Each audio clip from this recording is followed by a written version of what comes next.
Vamos a orar. Padre nuestro, en esta tarde estamos delante de ti, Señor. Hemos venido con un corazón dispuesto a escuchar tu palabra, que sea solamente tu palabra la que nos persuada, la que convenzca a nuestros corazones, la que nos dé convicción, la que nos dé seguridad. Solamente tu palabra la que nos dé discernimiento. Te pedimos, Señor, que nos ayudes. Ayúdanos a comprender estas cosas y a crecer, siendo edificados, exhortados y consolados por tu palabra.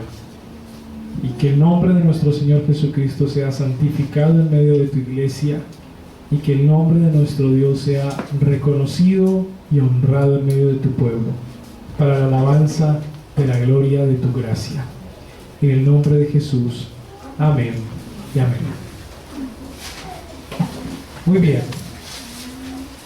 En la tarde de ayer estuvimos estudiando un poco acerca de la disciplina eclesiástica y entramos en el tema del gobierno de la iglesia. Quisiera escuchar si hay alguna pregunta de lo que vimos ayer para iniciar esta clase de la disciplina eclesiástica y el gobierno de la iglesia. ¿Hay alguna pregunta, duda o inquietud? Pues usted, anciano, pastores ancianos y no me acuerdo qué otra cosa más. Presbíteros. ¿Es lo mismo el significado o hay alguna diferencia entre ellos? Bueno, vamos a verlo, si alcanzamos hoy lo vamos a ver. ¿Cuál es la diferencia, si la hay, y en qué consiste ese oficio realmente? Pero lo tengo en una clase posterior donde se puede explicar.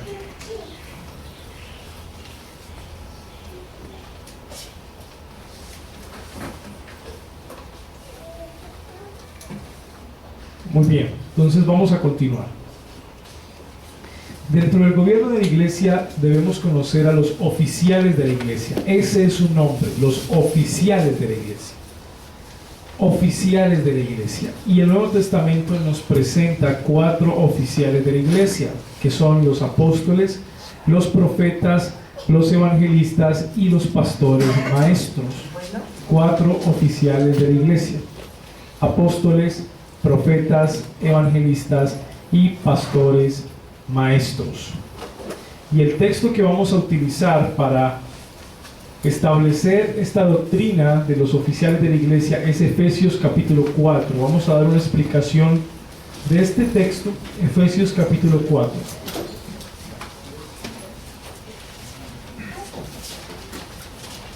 Y vamos a estar leyendo desde el versículo 1 en adelante. Efesios capítulo 4, versículo 1 en adelante.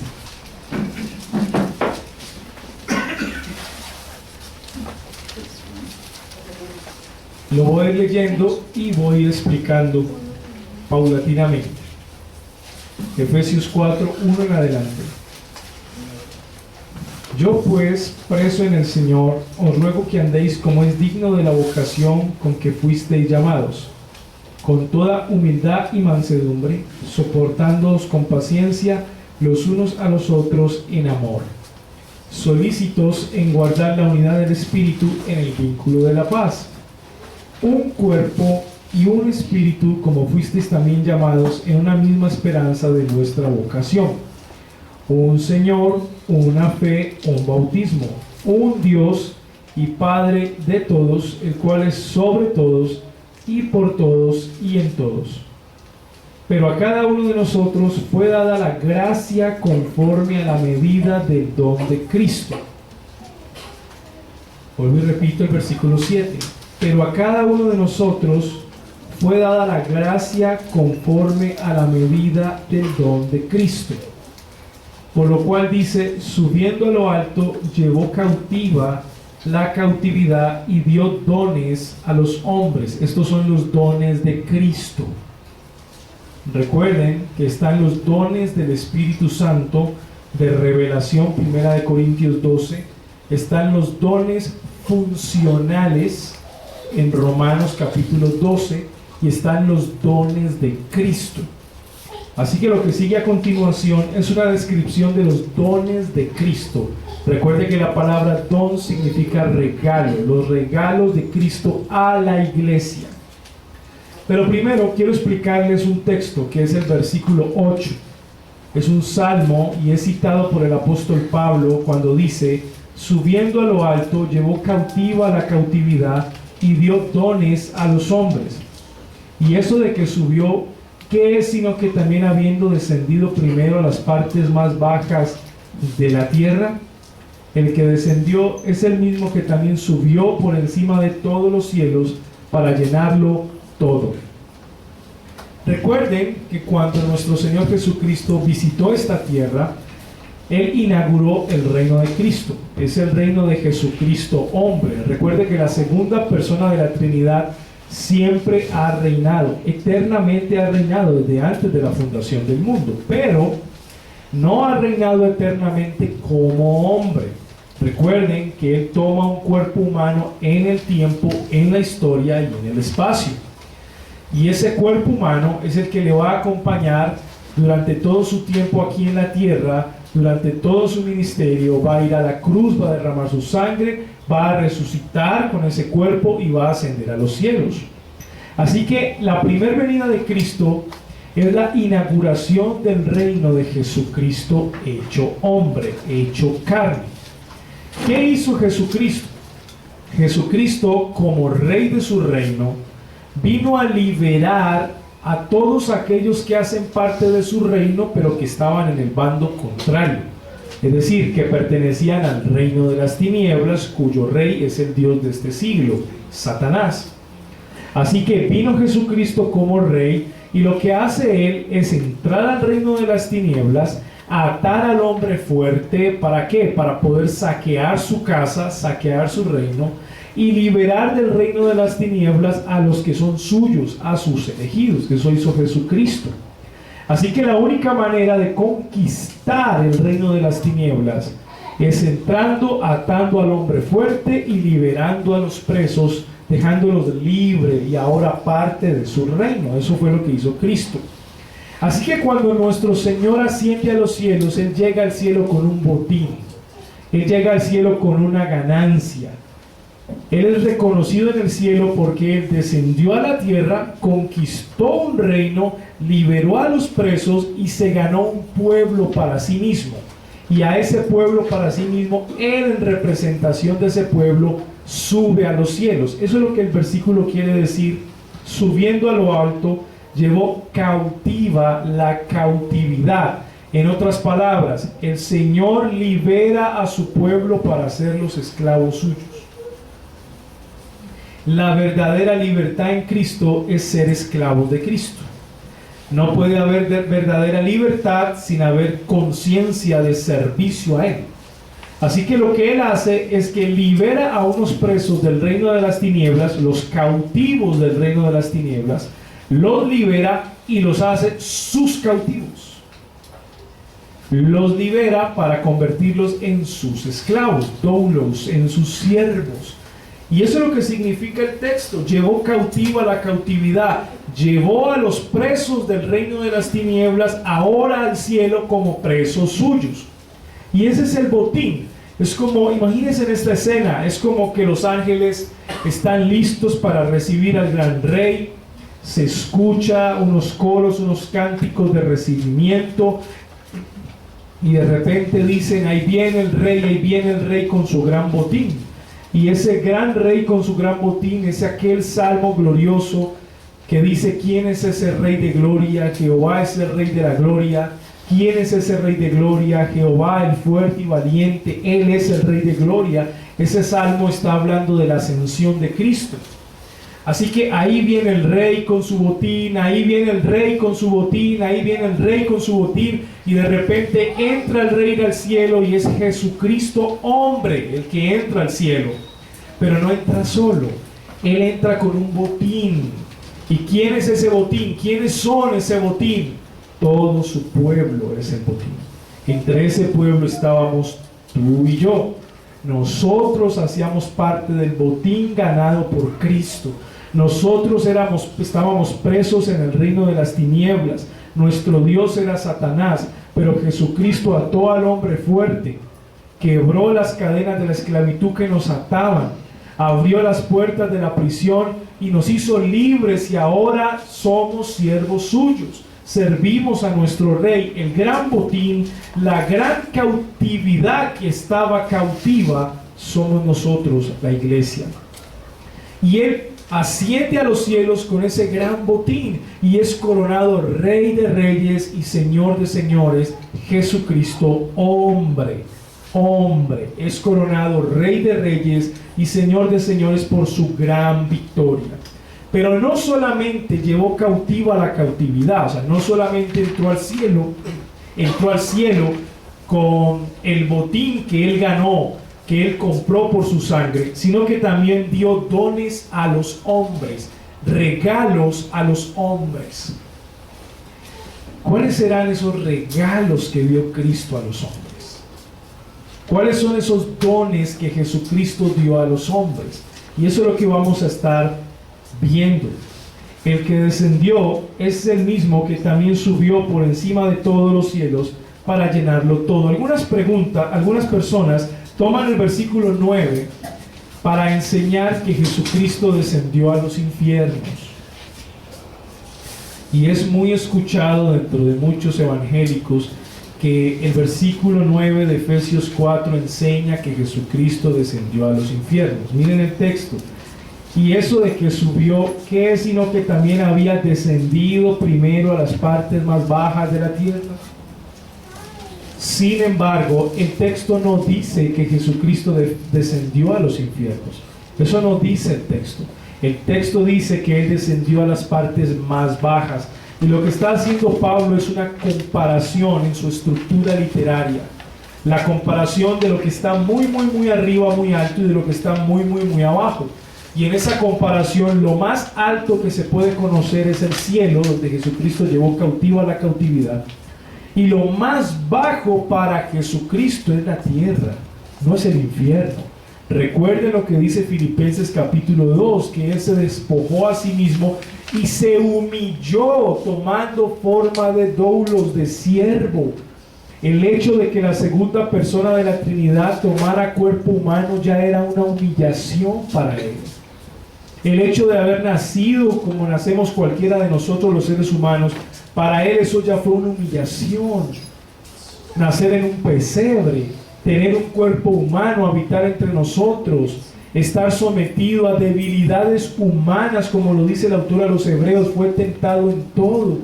Eso para Él fue una humillación. O sea que descender a las partes más bajas de la tierra en comparación con lo muy, muy, muy, muy alto, no es el infierno, sino que es la tierra misma. Y todo lo que Él hizo mientras estuvo aquí en la tierra fue lo más bajo que Él pudo haber descendido. Creo que el texto no está enseñando que Él descendió a los infiernos. Y creo que el Nuevo Testamento no testifica que Jesucristo descendió a los infiernos. Esa es una enseñanza más de la tradición católico-romana. Pero no es una enseñanza de los padres de la iglesia ni de los reformadores. Ellos no creían que Jesucristo descendió a los infiernos. Así que este texto primero no enseña que Él descendió a los infiernos. Enseña que Él descendió a la tierra, que es la parte más baja en comparación al cielo. Lo otro es que Él descendió porque posteriormente subiría al cielo, versículo 10. El que descendió es el mismo que también subió por encima de todos los cielos para llenarlo todo. Miren la forma como Pablo presenta el argumento. Está haciendo una comparación exagerada. ¿Qué hay por encima de todos los cielos? Los cielos mismos. Pablo no está queriendo que la iglesia piense que por encima de todos los cielos hay algo más. No. Es una comparación exagerada para enseñarle a la iglesia qué tan bajo descendió Cristo en su humillación haciéndose hombre, qué tan bajo, pero qué tan glorioso botín ganó como hombre. La iglesia es el premio de Cristo, la iglesia es el botín de Cristo, y con ella Él subió al cielo y dijo: aquí llegué yo. Descendí a la tierra, me humillé, me hice hombre y no en vano. Gané un pueblo con mi sangre, aquí está mi pueblo. Ábranme la puerta, ha llegado su rey. Esa es la ilustración, lo que podemos nosotros pensar con lo que dice Pablo. Pero ¿cuáles son los dones de Cristo? Dice que Él no solamente llevó cautivo a la cautividad, o sea, los que eran esclavos del mundo, del diablo, ahora son esclavos de Cristo, sino que Él dio dones a los hombres. ¿Cuáles son los dones de Cristo a los hombres o a la iglesia? Versículo 11. Y Él mismo constituyó a unos apóstoles, a otros profetas, a otros evangelistas, a otros pastores y maestros. Los dones de Cristo para la iglesia son estos ministerios. Recuerden que la palabra ministro en el griego es huperete, lo cual significa alguien que hace una labor detrás de una cortina, sin ser visto por. Ese es un verdadero ministro. Un verdadero ministro del evangelio es aquel que sirve sin estar pensando en ser visto por los hombres, sino que aquel que sirve para Dios, ante los ojos de Dios, sin buscar ningún reconocimiento humano. Estos ministerios u oficios, los cuales hablamos ahora, los oficios de la iglesia, son los dones de Cristo para la iglesia. Los podemos llamar dones hombres. Ese es el nombre que recibe. Dones hombres. Así que el mismo hombre que cumple ese oficio es un don. Él mismo es un regalo para la iglesia, es un don para la iglesia, pero es un don de Cristo. Y aquí están apóstoles, profetas, evangelistas, pastores y maestros. Quiero aclarar que la última parte de este versículo está uniendo las dos cláusulas en lugar de separarlas. Voy a parafrasear este texto, diría así: y Él mismo constituyó a unos apóstoles, a otros profetas, a otros evangelistas y a otros pastores maestros, poimenas que didascalos. La confusión que no está separando la oración, la está uniendo, lo cual quiere decir que no hay 5 ministerios, sino 4: apóstoles, profetas, evangelistas y pastores maestros. Es lo que quiere decir. No es que haya un ministerio de maestro en la iglesia, no. Hay el don de enseñanza en la iglesia, pero no un ministerio de maestro, no lo hay. Un oficio de maestro, no. Hay un oficio de pastor maestro. Recuerde esto: no todo el que enseña es pastor, pero sí todo pastor tiene que ser maestro. Primera de Timoteo capítulo 3, dentro del perfil del pastor, dice que debe tener el don de la enseñanza. Así que no todo el que enseña es pastor, pero sí todo pastor tiene que ser un maestro. No estamos hablando de 5 oficios para la iglesia, estamos hablando de 4 oficios para la iglesia: apóstoles, profetas, evangelistas y pastores maestros, o pastores que enseñan. Es lo que quiere decir el texto. Vamos a mirarlo uno por uno de los oficios o de los regalos que el Señor ha dado a la iglesia. Vamos a mirarlo uno por uno. Recuerden que estos oficios de Efesios capítulo 4 son los dones de Cristo para la iglesia, son los dones hombres. Los apóstoles, ya vimos algo de ello en una clase anterior, pero quisiera retomar. Ellos pusieron los fundamentos de la iglesia, eso ya lo estudiamos cuando vimos Efesios capítulo 2. Tanto los apóstoles y los profetas pusieron el fundamento cuya piedra angular es Jesucristo. Si los apóstoles y los profetas pusieron el fundamento, ya no hay necesidad de otro fundamento. Por lo tanto, no es necesario el oficio de apóstol ni el oficio de profeta para la iglesia. Ahora, como lo dijo Pablo en Efesios, como lo dijo Pablo a Corinto y como lo dijo Pedro a la iglesia de la dispersión, debemos sobreedificarnos sobre ese fundamento ya puesto por los apóstoles y profetas. Los apóstoles recibieron su comisión directamente por Dios o Jesucristo. Recuerde que también vimos 3 requisitos para ser un apóstol de Cristo. Por lo tanto, quienes cumplían esos requisitos, pues eran sus apóstoles, y ya vimos que eran unos requisitos particulares, los cuales ninguna otra persona puede cumplir. Y Pablo, como para cerrar el caso con una sentencia final, declara: siendo yo el último de los apóstoles. Fueron testigos de la resurrección de Cristo, eso también lo vimos, como ser testigos de la resurrección de Cristo era un requisito para este ministerio apostólico. Fueron inspirados por el Espíritu Santo en toda enseñanza. Recuerden, hay 3 términos que no podemos confundir: revelación, iluminación e inspiración. Son 3 términos completamente diferentes, no son sinónimos. La revelación es aquel conocimiento que viene de parte de Dios a los hombres. Recuerden que el hombre puede conocer a Dios porque Dios se dio a conocer.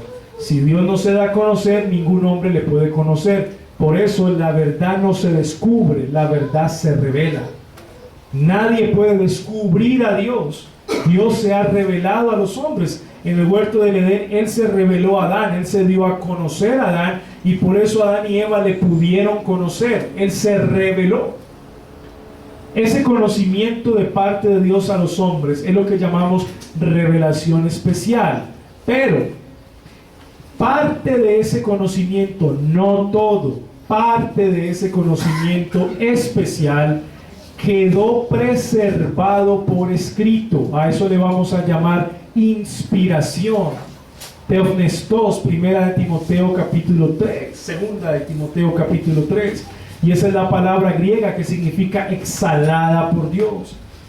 Inspiración. Dios mismo, a través de su Espíritu Santo, ha preservado parte de su revelación especial y ha quedado por escrito. Ninguno de nosotros hoy puede decir: yo estoy siendo inspirado por Dios. No se puede. Porque decir que yo estoy siendo inspirado por Dios es decir: yo hoy estoy preservando revelación nueva de parte de Dios, y eso es imposible. Dios hoy no está revelando nada nuevo. Dios no se está manifestando de manera especial hoy, sino por su palabra. Por lo que ya quedó preservado en forma escrita. Esa es la revelación de Dios para la iglesia. Alguien decía: quiero escuchar la voz de Dios. Lea la Biblia. Y si tienes dudas, entonces yo te la leo. Esa es la voz de Dios para tu vida. Pero no estés esperando que Dios te hable de otra manera. Eso es inspiración. Pero iluminación es dar luz. Y hoy el Espíritu Santo sí puede dar luz a la iglesia. Cuando la iglesia se enfrenta al texto bíblico y le pide al Espíritu Santo que le dé sabiduría y capacidad para interpretar correctamente el texto. Eso se llama iluminación. Ya no hay más revelación, ya no hay más inspiración, pero sí hay iluminación del texto. Y esa es la oración de la iglesia, para que el Espíritu Santo nos dé entendimiento de lo que ya ha sido revelado. Y es la oración del pastor, para que Dios le dé entendimiento en lo que él está estudiando y va a predicar el domingo. Estos apóstoles realizaron milagros, porque el realizar milagros se iba a convertir en otra prueba fehaciente de que ellos eran verdaderos apóstoles, porque cumplían el perfil de ser apóstoles. Por eso realizaban milagros. Puedo decir entonces que el oficio de apóstol fue muy necesario para el fundamento e inicio de la iglesia. Pero luego de estar puesto el fundamento por los apóstoles, este oficio ha cesado. No se necesita más el oficio de apóstol para la iglesia. Cualquiera hoy que se autodenomine o autoproclame apóstol es un falso apóstol. Es un falso apóstol. Profetas. Es el siguiente oficio que sigue en esta carta a los Efesios. Es el oficio de profetas. Estos profetas son del Nuevo Testamento. Algunas personas creen que los profetas que han puesto el fundamento en Efesios capítulo 2 son los profetas del Antiguo Testamento. Pero no es así. Son los profetas del Nuevo Testamento. Y nosotros ya lo hemos visto en Efesios capítulo 2, versículo 20, cuando dice: edificados sobre el fundamento de los apóstoles y profetas, siendo la principal piedra del ángulo Jesucristo mismo. Y mire lo que dice el versículo 5 del capítulo 3.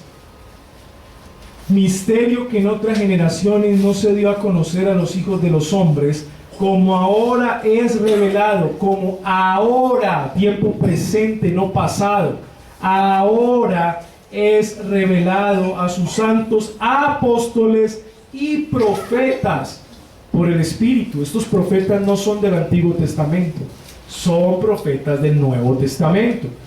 Es el ministerio, el oficio profético del Nuevo Testamento. Igual aparece en el capítulo 4, versículo 11. Y a otros constituyó apóstoles, profetas, a otros profetas. Estos profetas del Nuevo Testamento tenían la responsabilidad de revelar misterios y predecir eventos futuros para la iglesia. La profecía de estos profetas no era una profecía personal ni particular. Fulano de tal, aquí te dice el Señor a ti. No era ese tipo de profecía de este oficio profético, sino que estos profetas revelaban misterios, y parte de esos misterios era doctrina. Recuerde que las cartas apenas estaban escribiendo alrededor de la cuenca del Mediterráneo. Los cultos que realizaba la iglesia primitiva era con base en lo que tenían del Antiguo Testamento y nada más. No tenían ningún texto del Nuevo Testamento. Así que el predicador se paraba al frente, leía una porción del Antiguo Testamento, cantaban unos cánticos al Señor, él enseñaba un texto del Antiguo Testamento y posteriormente se levantaba alguien y profetizaba. Y esa profecía traía una revelación doctrinal para la iglesia. Era doctrina lo que necesitaba la iglesia para ser edificada en el siglo I, mientras las cartas del Nuevo Testamento se estaban completando. Este ministerio profético se proyectaba hacia el futuro, hacia los planes que tenía Dios para su iglesia, para los creyentes. Así que este ministerio u oficio profético no es como hoy vemos en algunos círculos carismáticos, donde se le acerca una persona a otra y le habla al oído diciéndole cosas supuestamente de parte de Dios. Así no trabajaba el oficio profético en el Nuevo Testamento. O como en algunos otros sitios que dicen, fulano de tal, el Señor te dice a ti algo particularmente. Tampoco trabajaba así. Era un mensaje más general para la iglesia en una perspectiva comunitaria. La iglesia como comunidad, no a nivel personal, sino como cuerpo. Recuerden que en los oficios una de las características es la unidad de la iglesia, y este es el contexto de Efesios 4. Mírenlo bien, como lo dice Pablo en el versículo 3: solícitos en guardar la unidad del Espíritu en el vínculo de la paz, un cuerpo y un espíritu. Los oficios, que son los dones de Cristo para la iglesia, no dividen la iglesia, tenían el objetivo de unir la iglesia. Así que la revelación dada por estos profetas tenía el propósito de unir a la iglesia de aquel entonces en una misma doctrina, hasta que las cartas del Nuevo Testamento se escribieran, estuvieran completadas e hicieran parte de cada iglesia local. Este fue un proceso muy demorado, debido a que no habían los recursos que nosotros contamos hoy. Nosotros podemos hablar de autógrafos en ese tiempo. Los manuscritos se escribía a mano, y los originales estuvieron caminando a lo largo de Palestina, hacia el norte y hacia el sur. Pero posteriormente se conocieron los apógrafos, que es la copia de los autógrafos, la copia de la copia de la copia de la copia. Y el Espíritu Santo hizo un trabajo de preservación en esas copias. Y gracias a esas copias, las iglesias del Nuevo Testamento pudieron tener la doctrina que necesitaban para ser edificadas, consoladas y exhortadas. Así que mientras esa doctrina se estructuraba bien, con las cartas y los escritos del Nuevo Testamento, el profeta guiaba a la iglesia de manera general, revelándole a la iglesia cuál era el camino a seguir mientras esas cartas se escribían. Aparte, ¿por qué sé que era doctrinal? Porque el texto de Efesios capítulo 2 versículo 20 dice que los apóstoles y profetas pusieron el fundamento, y el fundamento del que se habla ahí es la doctrina de Cristo mismo. Así que parte de esa revelación del profeta era doctrinal. Él confirmaba y acentuaba la doctrina de Cristo en la iglesia. Y como ya pusieron el fundamento juntamente con los apóstoles, ya no es necesario el oficio de profeta para hoy. Este ministerio también fue fundacional para la iglesia. Si ya el profeta puso el fundamento, ya no necesitamos otro oficio profético, porque entonces estaríamos diciendo que necesitamos otro fundamento. Y si necesitamos otro fundamento, necesitamos otro edificio. Y si es otro edificio, otra iglesia. Recuerden, el contexto de Efesios 4 es unir la iglesia, no fraccionarla, no dividirla. Se une con un solo fundamento. Podemos concluir entonces que el oficio de profeta cesó por cuanto puso el fundamento juntamente con los apóstoles de Cristo. Ya no necesitamos apóstoles y profetas. Cualquiera hoy que se autodenomine o se autoproclame profeta de Cristo a las naciones, como muchos lo dicen, es un falso profeta. Quiero aclarar esto. Este oficio es una cosa, es un tema particular, y otra cosa son los oficios de Cristo aplicados a la iglesia.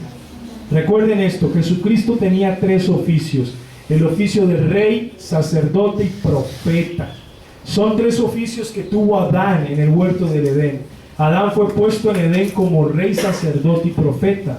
Rey sobre toda la creación, sacerdote por cuanto el huerto del Edén fue la primera casa de Dios, que tenía que guardar del mal y donde se paseaba la presencia de Dios. Y profeta porque él recibió la ley, el mandamiento de Dios: no comerás del árbol, porque el día que de él comieres ciertamente morirás. Él tenía que guardar esa ley como profeta.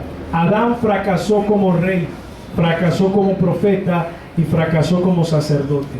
Esos 3 oficios fueron aplicados al reino nacional de Israel. El reino nacional de Israel tenía reyes, tenía sacerdotes y tenía profetas. Pero esos reyes, sacerdotes y profetas eran humanos, pecaban, no eran inmutables, eran mutables, morían. Por lo tanto, esos 3 oficios dentro del reino nacional de Israel se convirtieron en tipos y sombras de aquel verdadero rey, profeta y sacerdote que había de venir. Estaban todos proyectados hacia Jesucristo el Mesías. Cuando Jesucristo desciende a la tierra, Él es el verdadero rey, Él es el verdadero sacerdote, Él es el verdadero profeta, Él es el rey del reino que ha venido a inaugurar, cuya etapa hoy estamos en la continuación y posteriormente llegará a la consumación en su segunda venida. Él es el sacerdote por cuanto intercede por nosotros siempre delante del Padre, y gracias a su intercesión nosotros podemos entrar libremente ante el trono de la gracia y alcanzar misericordia para el oportuno socorro. Pero Él es el profeta esperado por Moisés, el gran profeta de Deuteronomio.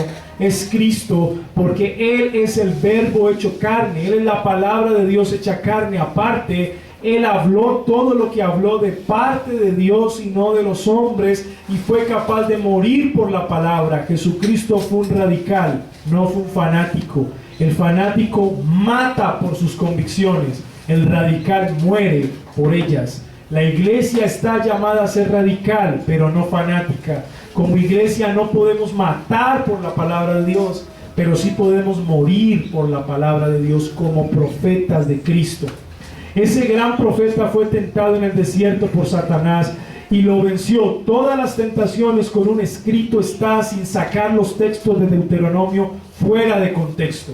Cada uno les hizo una correcta interpretación bíblica y los trajo. Y aquí te digo, Satanás, al Señor tu Dios adorarás y a Él solo servirás. Toda la palabra que Jesucristo trajo a Satanás, la trajo del Antiguo Testamento, venciendo la tentación como profeta de Dios.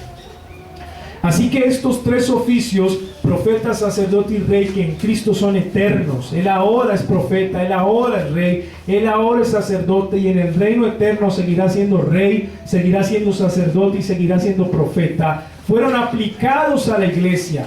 Hoy todos aquellos que están unidos a Cristo como rey son reyes con Cristo. Hoy la iglesia reina sobre la tierra, y reina porque estamos llamados a establecer el reino de Cristo, a seguir con la continuación de ese reino. Hoy la iglesia que está unida al sacerdote que es Cristo, podemos orar ante Dios, podemos rogar ante el Padre y nuestra oración ser escuchada por Él. Podemos interceder por la iglesia y nuestra oración sube con gemidos indecibles por obra del Espíritu Santo, quien lleva nuestra oración y la conduce hasta el cielo de Dios y hace que esa oración llegue a Él, y Jesucristo toma esa oración y hace que sea eficaz ante el Padre. Pero nosotros hoy estamos unidos al gran profeta. Hoy la iglesia debe ser los primeros guardianes de la palabra de Dios. Hoy la iglesia debe morir por la palabra de Dios. Hoy la iglesia debe ser verdaderos predicadores de la palabra de Dios. Ya no del oficio de profeta de Efesios capítulo 4, pero sí del oficio de profeta de Cristo. Es decir, como fieles predicadores del evangelio de Cristo, hombres y mujeres, todos llamados a guardar la palabra viva de Dios en nuestras vidas. Y cuando predicamos, eso es lo que tenemos hoy como profetas. Ya no vamos a dar una revelación nueva, vamos a explicar lo que ya fue revelado. Hoy no vamos a morir por secretos gnósticos, hoy vamos a morir por lo que ya fue revelado de parte de Dios. Esos son los profetas de hoy, la iglesia, en el oficio de Cristo. Pero en este oficio de Efesios capítulo 4 ya no hay más profetas. Ese oficio ha cesado completamente. Veamos el siguiente: evangelistas.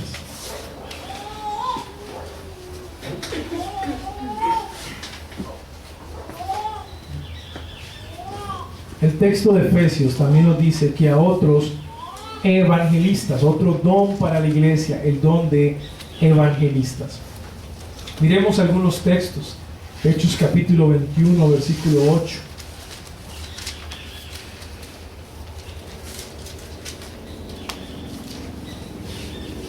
¿Qué dice?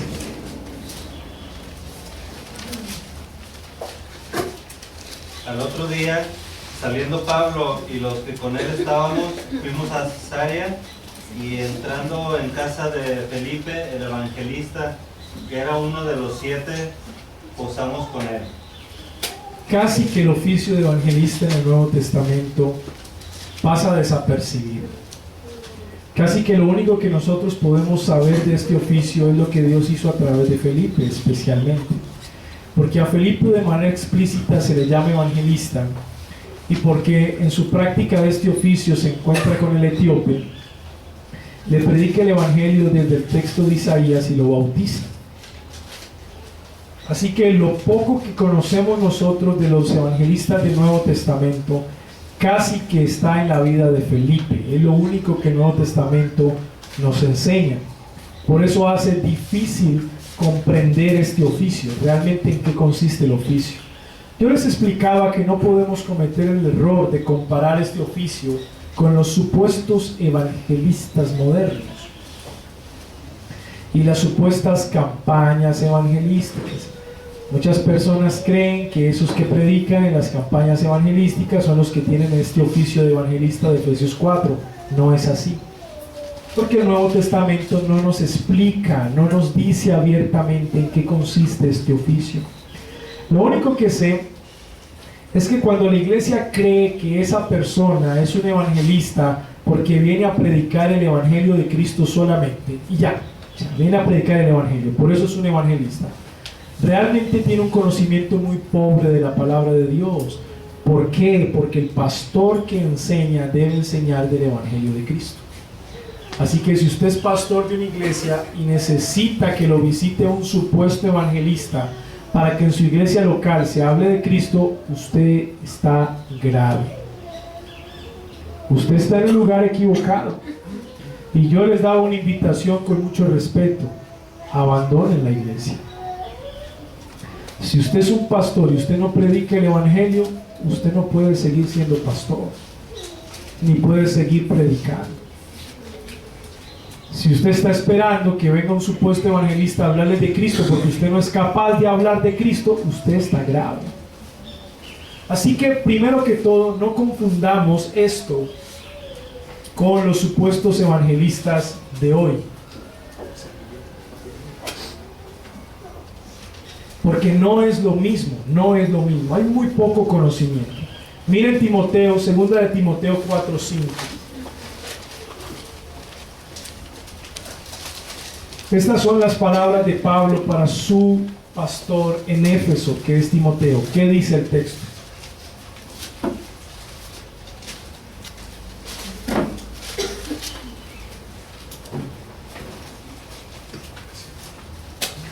¿Qué dice el texto? Pero tú sé sobrio en todo, soporta las aflicciones, haz obra de evangelista, cumple tu ministerio.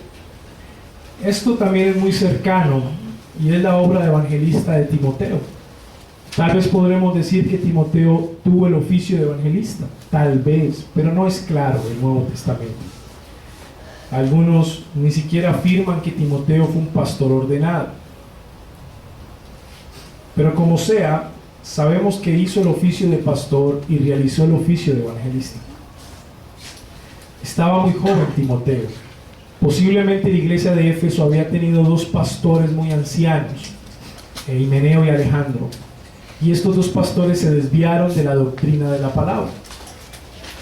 La iglesia se queda sin pastor y Pablo se arriesga recomendando a un joven, Timoteo, a una iglesia que estaba ya educada y acostumbrada a tener pastores ancianos. Pablo se arriesga a llevar a Timoteo para que haga el oficio de pastor y el oficio de evangelista. Y la manera como Pablo le dice a Timoteo que pueda contrarrestar el rechazo de la iglesia que ya tiene sus caprichos es siendo ejemplo. Sed ejemplo, Timoteo. Sed ejemplo. El ejemplo es el mayor testimonio que un joven en el ministerio puede dar.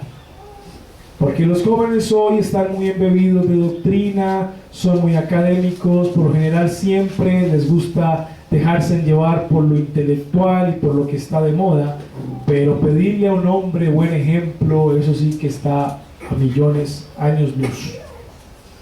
Es muy difícil ver a un hombre hoy a un joven hoy dar buen ejemplo. Así que Pablo, conociendo la doctrina, sabe que Timoteo tiene la capacidad para comprender la doctrina magistralmente, pero que puede fallar en su testimonio. Y como puede fallar en su testimonio, la iglesia no le va a creer.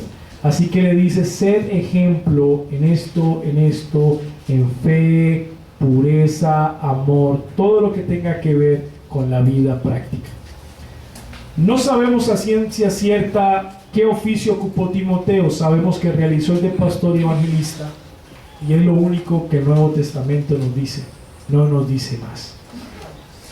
Los evangelistas predicaban, bautizaban, porque Felipe bautizó, bautizaban y ordenaban ancianos. Qué interesante, ¿no? Vamos a Tito 1:5.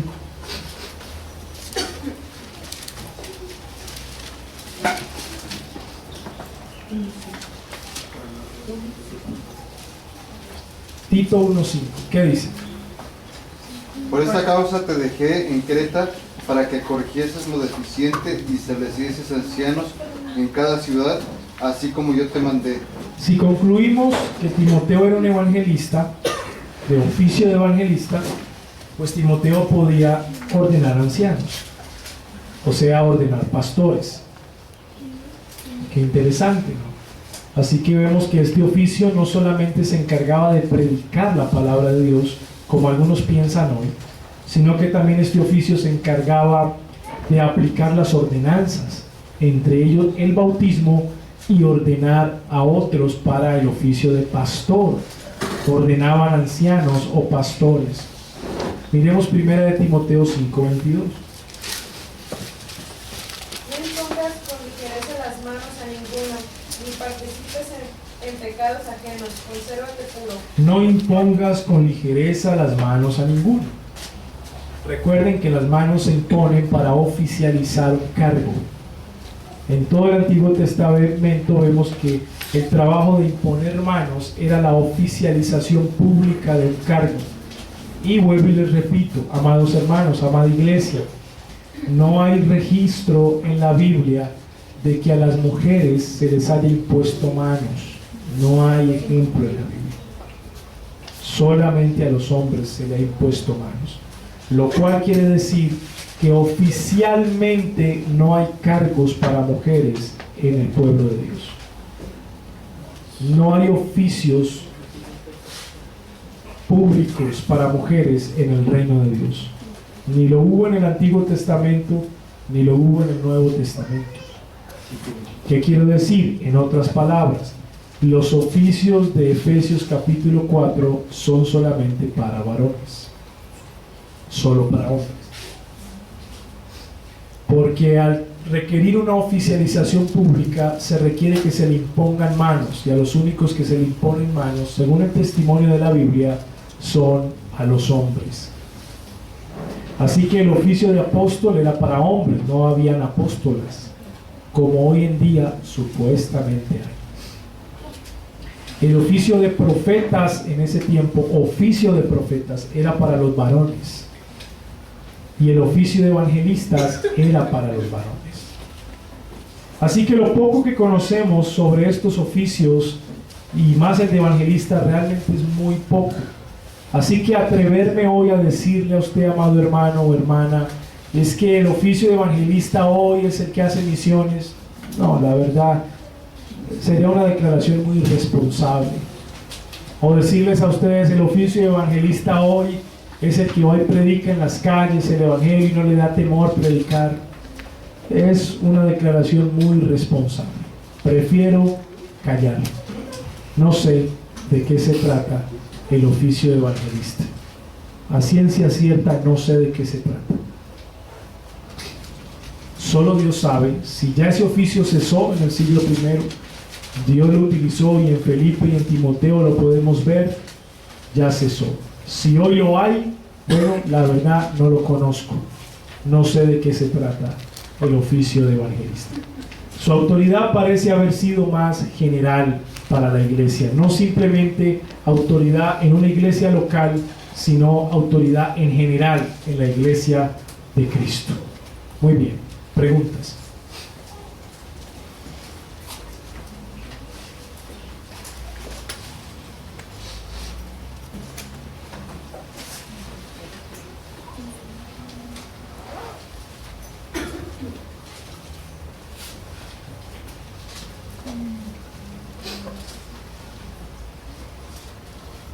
Vamos a tomar un break.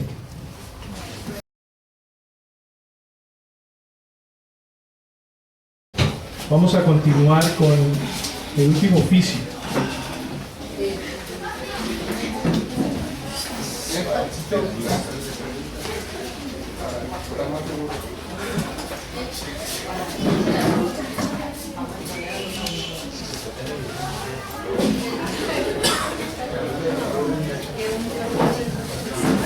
El último oficio que vamos a estudiar es el oficio de pastores maestros.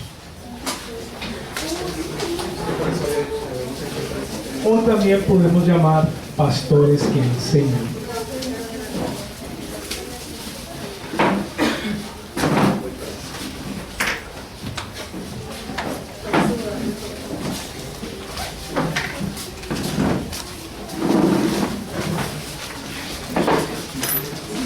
Hay varios versículos bíblicos, así que vamos a hacer un trabajo de participación.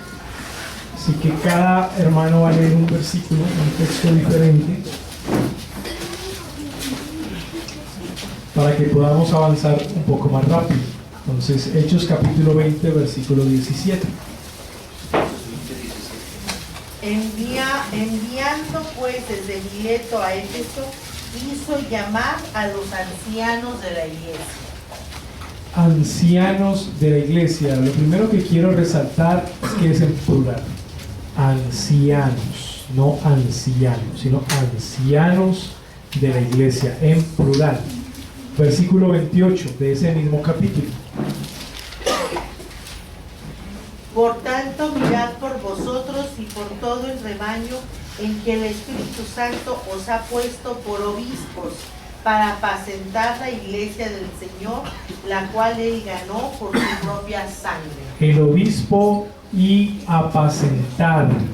O sea que el obispo tiene la labor de apacentar la grey. Lo que significa obispo es supervisor, alguien que supervisa la grey. Así que anciano y obispo son dos nombres que tal vez tengan un significado diferente, pero describen el mismo oficio. No otro, el mismo oficio.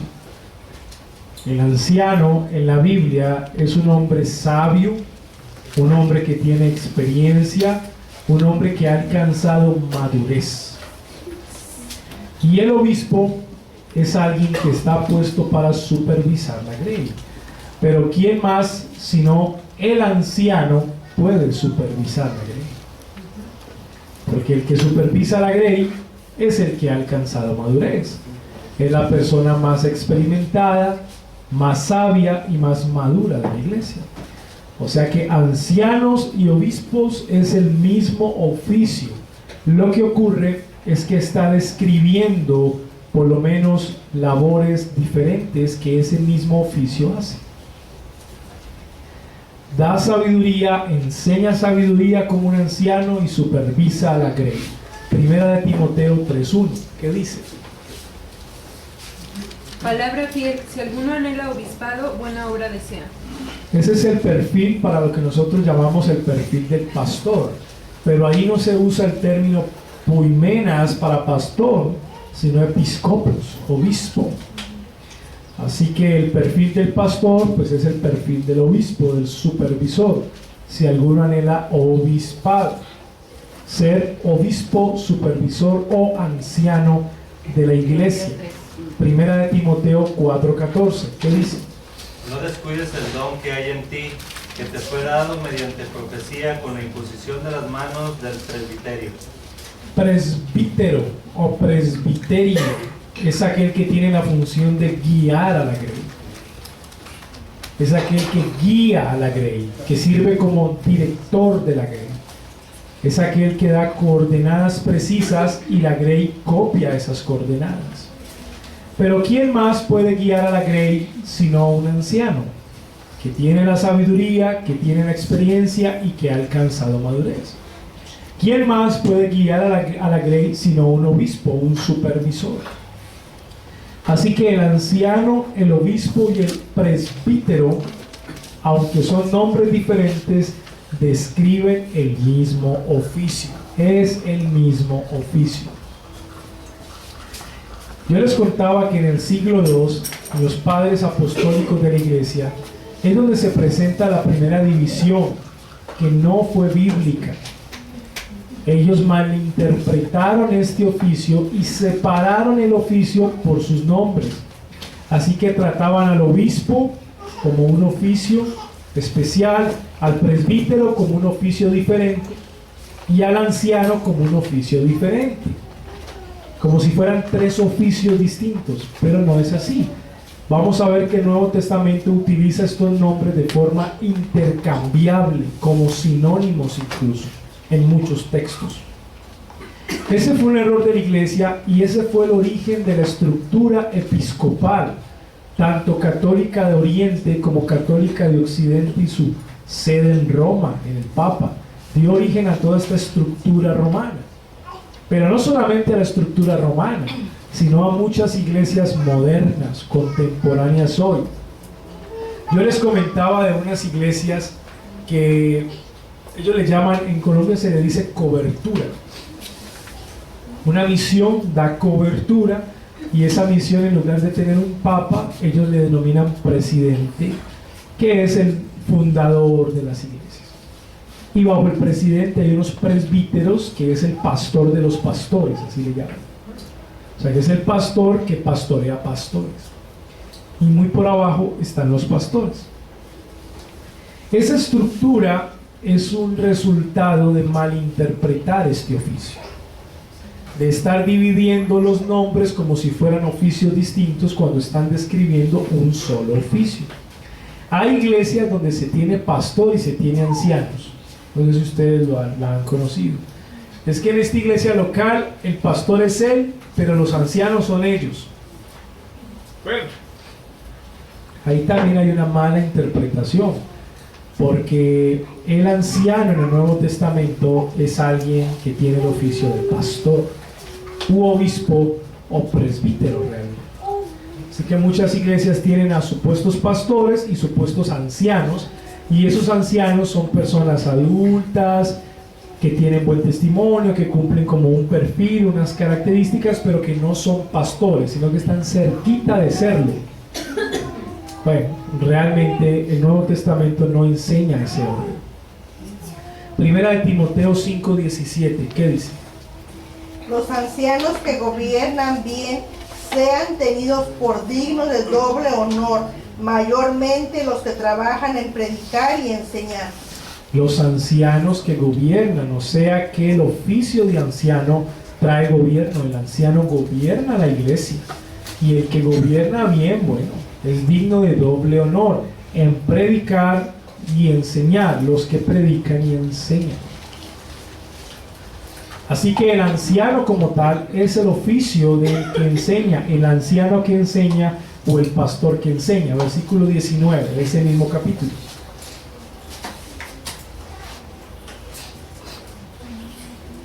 Contra un anciano no admites acusación, sino con 2 o 3 testigos.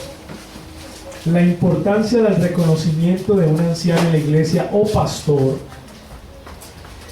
es porque este oficio es un oficio especial.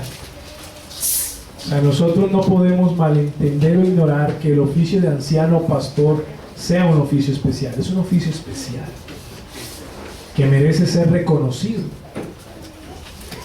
Y cuando se está acusando a un pastor o a un anciano, no se puede admitir acusación de manera simple, sino con 2 o 3 testigos. ¿Por qué? Porque este oficio es un oficio especial.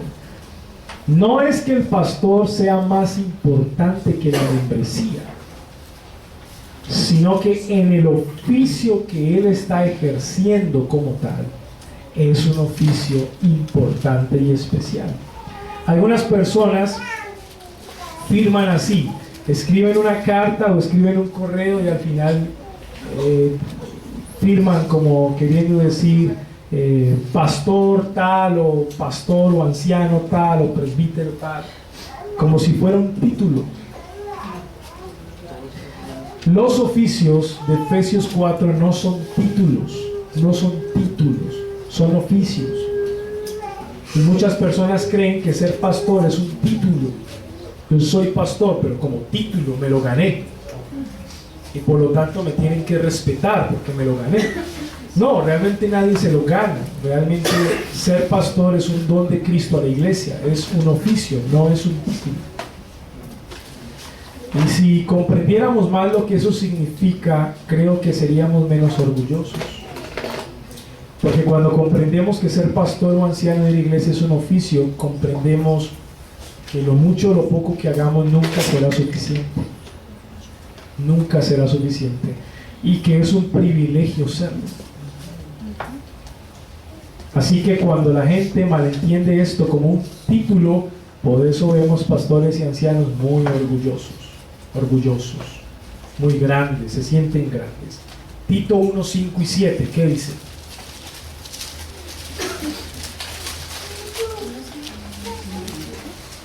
Por esta causa te dejé en Creta, para que corrigieses lo deficiente y establecieses ancianos en cada ciudad, así como yo te mandé. Porque es necesario que el obispo sea irreprensible, como administrador de Dios, no soberbio, no iracundo, no dado al vino, no pendenciero, no codicioso de ganancias deshonestas. Ahí se ha utilizado el nombre de manera intercambiable. Primero se habla de anciano y posteriormente se habla del obispo y se dan las características o el perfil del obispo. O sea que se está manejando de manera intercambiable, tanto anciano como obispo, el mismo oficio, pero que está describiendo tal vez labores distintas. El oficio de anciano, quien da sabiduría, quien enseña con experiencia, y el oficio de anciano, quien supervisa la grey como un obispo. O sea que es el mismo oficio, pero que tiene descripciones distintas. Primera de Pedro 5:1.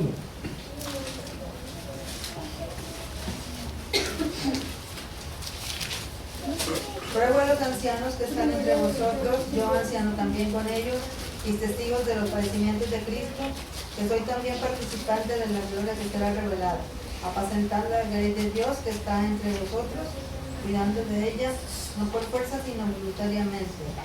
¿Te sigo? Así está bien. Oh, perdón. Mírenlo bien, como leímos anteriormente que el obispo apacienta la grey. Ahora Pedro dice que el anciano apacienta la grey. ¿Sí lo notaron? El obispo apacienta la grey, ya lo leímos antes. Ahora dice el anciano apacienta la grey. O sea que se está utilizando de forma intercambiable. Y él dice yo anciano también con ellos. O sea que no solamente el pastor apacienta la grey, sino que el anciano y el obispo también. ¿Por qué? ¿Porque son tres oficios distintos? No, porque es el mismo oficio, solo que tienen nombres diferentes. En Efesios 4:11, ¿cómo se le llama a ese oficio?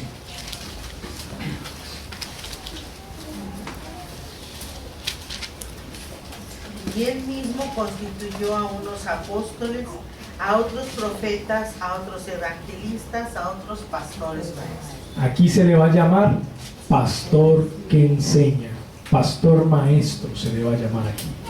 Acá ya no Pablo le va a decir anciano, le va a decir obispo, le va a decir presbítero, sino que le va a decir pastor.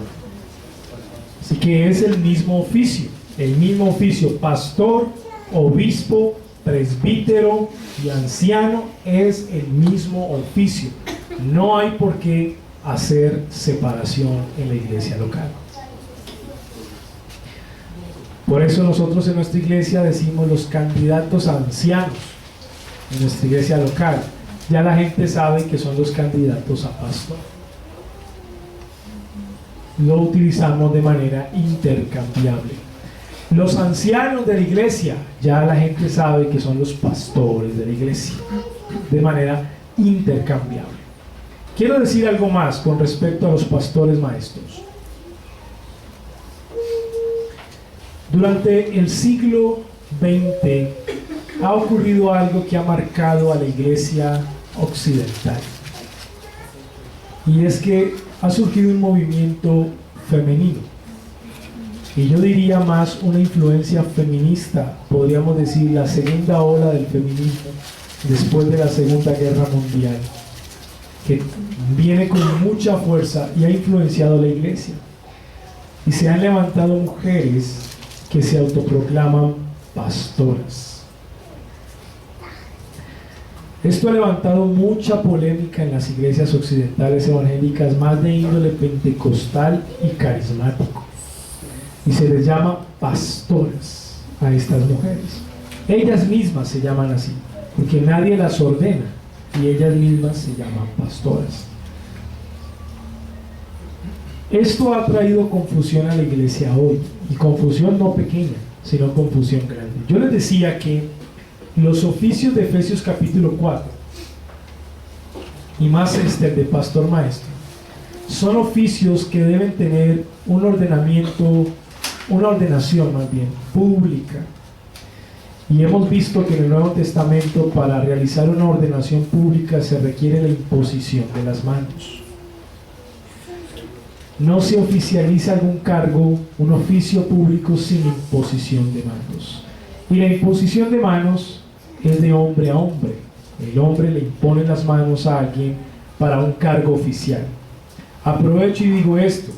También está muy de moda en las supuestas ministraciones imponer manos a la gente y que la gente se caiga. En el contexto del Nuevo Testamento, la imposición de manos no era para supuestamente ministrar, sino para oficializar un cargo, no para ministrar a nadie, ni para tumbar a nadie. En el Nuevo Testamento no se utiliza eso, sino para oficializar un cargo, sea de anciano, pastor, presbítero, el mismo oficio, o cualquier otro, como el caso de los diáconos también, oficializarlo de manera pública, imponiendo sobre ellos las manos. En ese sentido, yo creo que es sano y responsable concluir que el oficio de pastor maestro, como el de evangelista, como el de profeta y apóstol de Efesios 4, es solo para varones, solo para hombres, para varones. Y quiero acuñar esto que estoy diciendo con otro texto bíblico. Vamos a Timoteo, segunda de Timoteo.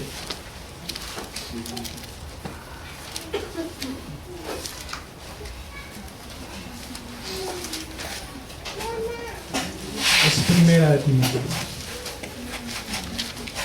Primera de Timoteo capítulo 2.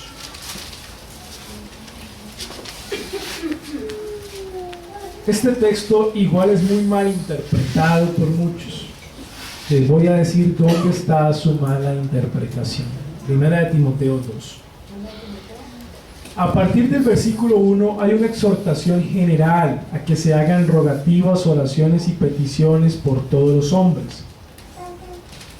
A partir del versículo 8, en esta estructura literaria del autor, va un mensaje dirigido netamente a los hombres, masculino, hombres masculinos. Quiero pues que los hombres masculinos oren en todo lugar. Pero en el versículo 9 hay un cambio en la estructura literaria a una audiencia particular. Asimismo, las mujeres, particular, mujeres. Mientras que los hombres oran en público, las mujeres deben ataviarse de ropa decorosa, con pudor y modestia, no con peinado ostentoso, ni oro, ni perlas, ni vestidos costosos. Contrasta el autor, sino contrasta con buenas obras, como corresponde a mujeres que profesan piedad. La audiencia, mujeres de la iglesia local. La mujer aprenda en silencio con toda sujeción. La primera carta a Timoteo es un contexto congregacional y está hablando de la reunión pública de la iglesia local, o sea, cuando la iglesia se reúne en el culto público, la congregación. Allí en ese culto público las mujeres deben aprender en silencio con toda sujeción. Y da la razón Pablo, ¿por qué? Versículo 12. Porque no permito a la mujer enseñar, ni ejercer dominio sobre el hombre. ¿Por qué no le permite enseñar a la mujer? Yo les había explicado a ustedes que la autoridad no está en el hombre, la autoridad está en la escritura. Entonces, cuando un hombre abre la Biblia, está ejerciendo autoridad sobre la audiencia, sobre los que le escuchan. Durante toda la semana que he dado este curso, mi autoridad no ha sido propia, sino que mi autoridad ha sido la escritura. Y en ustedes se ha aplicado sujeción. Ustedes han estado sujetos a la enseñanza, porque ha sido la Biblia misma la que se ha enseñado. Entonces la autoridad no está en el hombre como hombre mismo, sino en la escritura. ¿Qué pasa cuando una mujer en el culto público abre la Biblia y la enseña? Está aplicando sujeción a la congregación. ¿Y quiénes hay en la congregación? Hombres, esposos, líderes de familias. O sea que cuando una mujer predica públicamente, está ejerciendo dominio sobre la audiencia, porque la autoridad está en la palabra. El problema es que ese dominio que ella está ejerciendo, no lo está ejerciendo solamente sobre mujeres, sino también sobre hombres y sobre hombres que son jefes de hogar. O sea que la mujer, al hacer esto, está usurpando un rol que no le corresponde. Porque quien debe ejercer dominio sobre la congregación debe ser un varón. porque el varón puede ejercer dominio sobre otros varones, pero no la mujer ejercer dominio sobre otros varones. Pablo lo ve así, y por eso dice, ni ejercer dominio sobre el hombre, sino estar en silencio. Y aquí viene la primera objeción. Amado hermano, pero eso era en ese contexto. Es que usted no ha podido entender que Pablo le está hablando a Timoteo, a una iglesia particular, que era la iglesia de Éfeso, en el siglo I, que tenían problemas particulares, que las mujeres eran muy hablantinosas, eran muy murmuradoras, y Pablo les está diciendo, callen en la congregación. Aunque la objeción parece plausible, no es bíblica. Porque miren por qué, versículo 13. La razón que da Pablo para que la mujer no ejerza dominio sobre el hombre en la predicación es esta: porque Adán fue formado primero, después Eva, y Adán no fue engañado, sino que la mujer, siendo engañada, incurrió en transgresión. El argumento de Pablo no es cultural, es teológico. Y yo quiero que usted esté muy atento a esto. El argumento que da Pablo para soportar el hecho de que la mujer no predica para que no ejerza autoridad no es cultural, es teológico. Pablo no está diciendo, no le permito a la mujer enseñar porque en la cultura de Éfeso o porque en los problemas culturales. No. Él dice, porque en el principio, ¿a dónde va Pablo? Al diseño original. El argumento es teológico. Él va al diseño original. Porque el diseño original de Dios en Edén no era que la mujer ejerciera dominio sobre el hombre, sino el hombre ejerciera dominio sobre la mujer. Entonces, cuando alguien intenta objetar de manera cultural, Pablo le responde de manera teológica. Antes de la caída no funcionaba así. Antes de la caída, Eva debía someterse a Adán, por cuanto Adán ejercía dominio sobre Eva por la ley que Dios le dio a Adán en el huerto. No comerás de fruto. Ahí vamos a ver que Adán fracasó. Adán fracasó en su dominio sobre Eva, porque la abandonó, la dejó. Y por eso ella va a caer ante el tentador, porque la desprotegió como líder de su casa. Pero en el diseño original de Dios, pues no era así, no era que la mujer pudiese ejercer dominio. Eso es una consecuencia del pecado. Ese diseño fue tergiversado por el pecado del hombre. Después de que el hombre pecó, los papeles se intercambiaron, porque el hombre en su torcido corazón los intercambió. ¿Dónde inicia el feminismo y el machismo en la historia? En el capítulo 3 de Génesis. Ahí inicia el machismo y el feminismo en la historia. Tu deseo será para tu marido, y ahora él se enseñoreará de ti. ¿Qué quiere decir eso?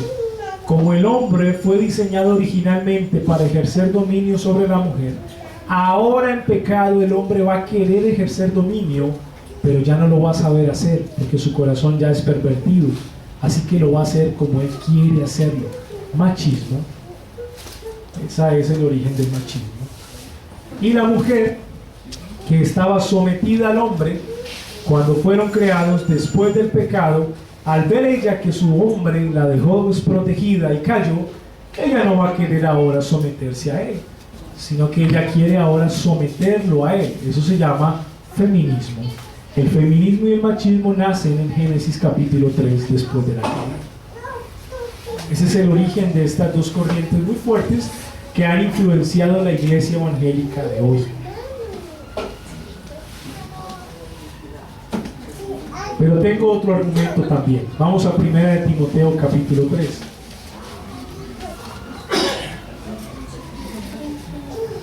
Mire lo que dice el versículo 2. Pero es necesario que el obispo, pastor, anciano o presbítero sea irreprensible, marido de una sola mujer. Este es el perfil o los requisitos para ser pastor. Y el texto no dice esposa de un solo hombre. No dice. Dice marido de una sola mujer. Los requisitos están cayendo sobre el varón, sobre el hombre, no sobre la mujer. Y más adelante dice, 4, que gobierne bien su casa, que tenga a sus hijos en sujeción con toda honestidad. Y mira el argumento, pues el que no sabe gobernar su propia casa, ¿cómo cuidará de la iglesia de Dios? En otras palabras, si el hombre es el que gobierna su familia, que es su primera iglesia, podrá gobernar a la iglesia, que es su segunda iglesia. Pero ¿qué tal que ella sea la pastora? Entonces ella tendrá que gobernar primero su casa y luego la iglesia. Y les voy a decir algo sincero. Las supuestas pastoras, eso es lo que hacen. Gobiernan su casa. Y lo digo con sinceridad, porque así es. Ellas gobiernan su casa. Pero el que una mujer gobierne su casa no es bíblico. No hay madres cabezas de hogar. Creo que eso es un argumento sociológico. No hay madres cabezas de hogar, como decimos en Colombia. No sé si acá se dirá. No hay eso. Hay madres que les ha tocado muy duro en la vida y les ha tocado criar a sus hijos, ya que ese hombre cobarde las dejó. Pero no hay madres cabezas de hogar. Porque por mucho que una mujer se esfuerce en la educación a sus hijos y Dios les ayuda en eso, nunca va a lograr ocupar el lugar del hombre. Siempre va a estar el vacío ahí. Porque ese es el diseño original. Ese es el diseño original. Así que, pastor maestro es aquel varón que ha sido llamado por Dios y que ha sido entregado a la iglesia como un don de Cristo para la edificación de la iglesia. Pastor, obispo, presbítero o anciano es el mismo oficio. Pero hay un detalle que quiero enfatizar. Cuando el Nuevo Testamento habla de este oficio, lo hace en forma plural. Hechos 14:23. ¿Qué dice?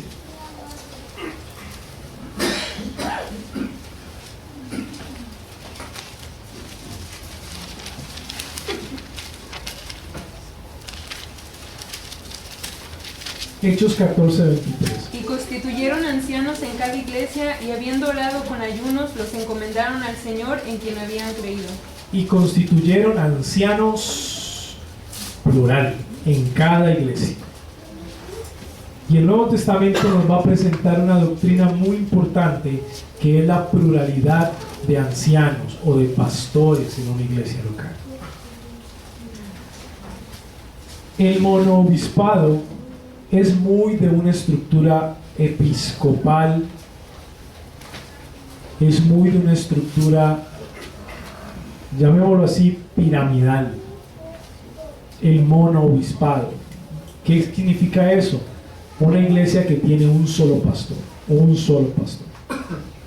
Pero por el Nuevo Testamento vemos que no es suficiente un solo pastor, sino que la iglesia tiene que prepararse para tener una pluralidad de pastores, más de un solo pastor, no solamente un solo pastor, porque la debilidad de ese monoobispado, o en términos simples, castizos y vulgares, monoavispado, es aquel que entonces se va a aprovechar de la grey. La debilidad de ese monoobispado es que con el tiempo Él va a querer enseñorearse de la iglesia, porque Él es el único pastor. Él va a querer mandar sobre la iglesia como un dictado. Esa es la debilidad. Por eso el Nuevo Testamento da la directriz de que en cada iglesia local se pongan ancianos, pastores, en plural, más de uno. Porque lo que va a hacer la pluralidad de ancianos o la pluralidad de pastores es que entre ese cuerpo de pastores se vigilen, se guarden y se supervisen mutuamente. El corazón del pastor tiene tentaciones muy reales. Entre ellas el dinero es una tentación. Enriquecerse con las ofrendas de la iglesia. Pero cuando hay un cuerpo de pastores, hay una pluralidad de pastores, entre ellos mismos se van a proteger de caer en ciertas tentaciones. Así que una iglesia local que está empezando y que se está empezando a formar y que ya tiene un pastor,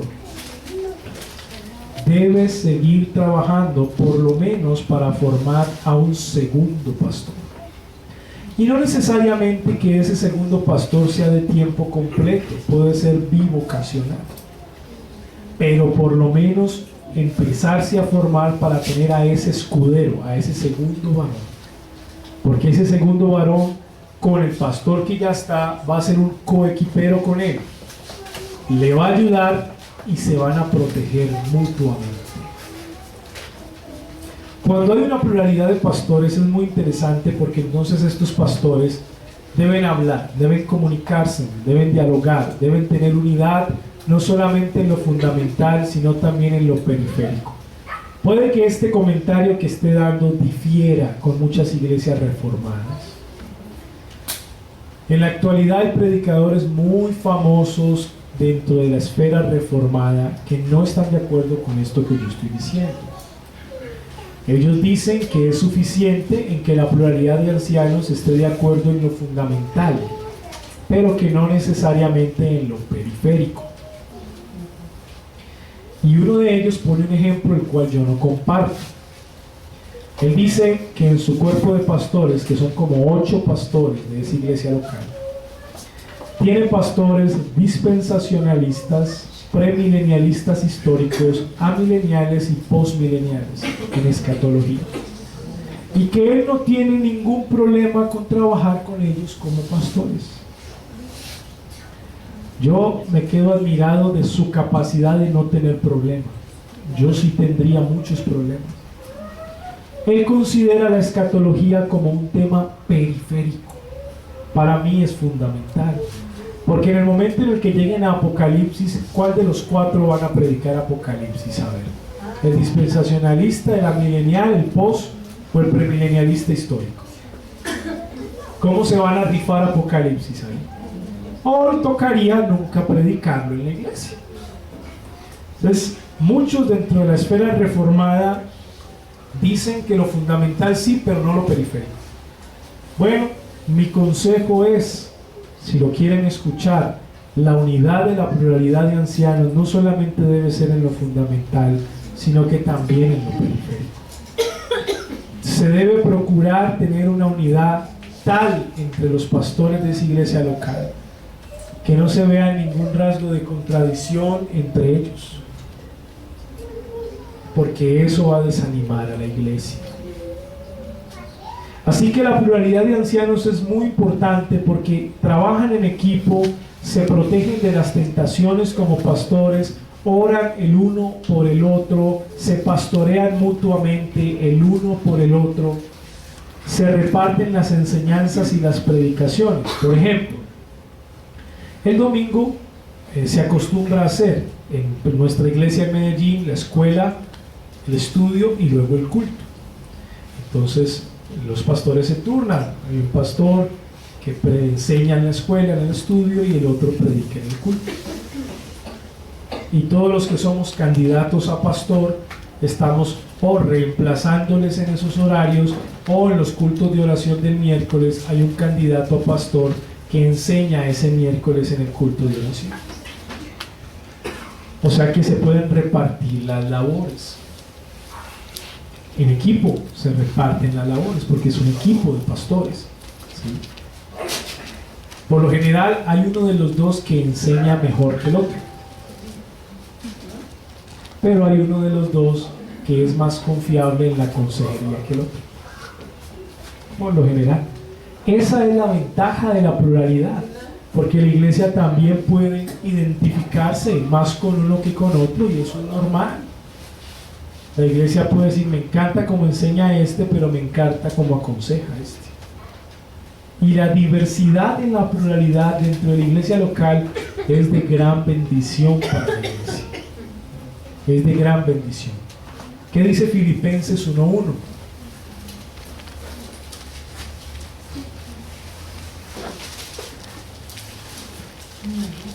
Pablo y Timoteo, siervos de Jesucristo, a todos los santos en Cristo Jesús que están en Filipo, con los obispos y diáconos. Mira la estructura. Cuando escriben la carta a Filipos hay un reconocimiento de obispos plural. O sea, los obispos de la iglesia en Filipos o los pastores de la iglesia en Filipos.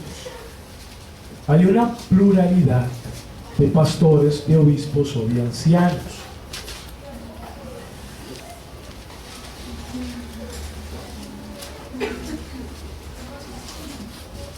Tal vez surgen muchas preguntas y una de ellas es esta: hermano, ¿cada cuántos miembros se necesita pastor?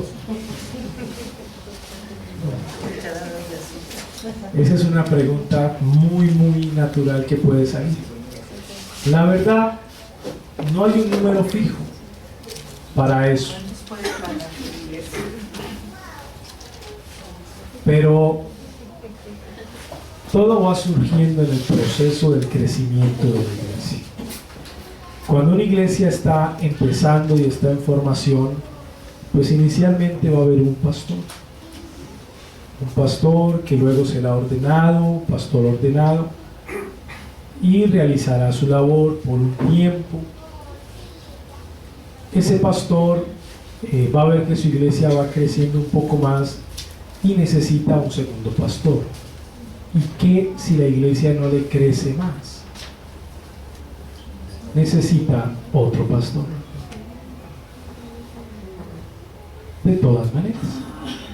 Porque es que la pluralidad de ancianos no depende simplemente del número de la iglesia, sino que el hecho de que haya otro pastor con él protege a ese pastor y a la iglesia independientemente del número de miembros que tenga. ¿O es que un solo pastor no puede enseñorear una iglesia pequeña? No se puede enseñorear de una iglesia pequeña. ¿O es que un solo pastor no se puede comportar como un dictador en una iglesia pequeña? Claro que sí. Claro que sí.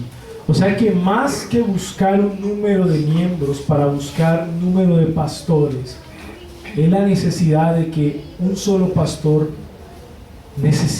no es suficiente para pastorear la iglesia de manera adecuada, ni para pastorear su propio corazón. Necesita un coequipero con él.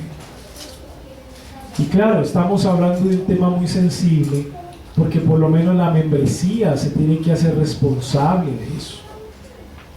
Pero como yo les dije, no necesariamente los dos deben ser pastores a tiempo completo. Pueden ser bivocacionales. Se pueden ayudar con algún trabajo secular, los dos o uno de los dos, lo cual va a minimizar las cargas económicas de la iglesia. Pero el pensar de la iglesia local siempre debe propender que nuestro único pastor obrero en el futuro tenga un coequipero con él. O sea, la iglesia desde ya tiene que abrir su manera de pensar. Y no se puede clavar o casar ahí con esa sola persona, porque no le hace bien a la iglesia, ni al pastor. Es que primeramente estamos pensando es en el bien del pastor. Ese pastor necesita un compañero de trabajo con quien pueda repartir sus labores y que pueda él ser pastoreado por el otro pastor. Así que no se trata simplemente de suplir un número de personas, un pastor por cada 50 miembros. Pues no solamente es eso, sino que se trata de estructurar la iglesia de tal manera que haya un acompañamiento continuo y un pastoreo mutuo entre los mismos pastores. No solo del pastor a la grey, sino de pastor a pastor. Así que la iglesia desde ya tiene que irse proyectando a un futuro hacia allá. Debe irse proyectando y no se puede cerrar a la estructura de un mono obispado, porque no le va a sentar bien a la iglesia. Hechos capítulo 20, 17 y 28.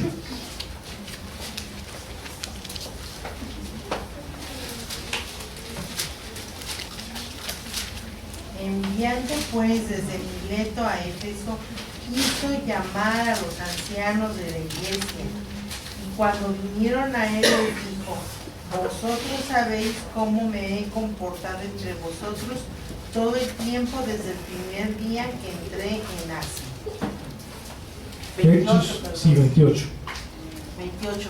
Por tanto, mirad por vosotros y por todo el rebaño en que el Espíritu Santo os ha puesto por obispos para apacentar la iglesia del Señor, la cual él ganó por su propia sangre. Obispos plural, nuevamente estamos ahí. Preguntas.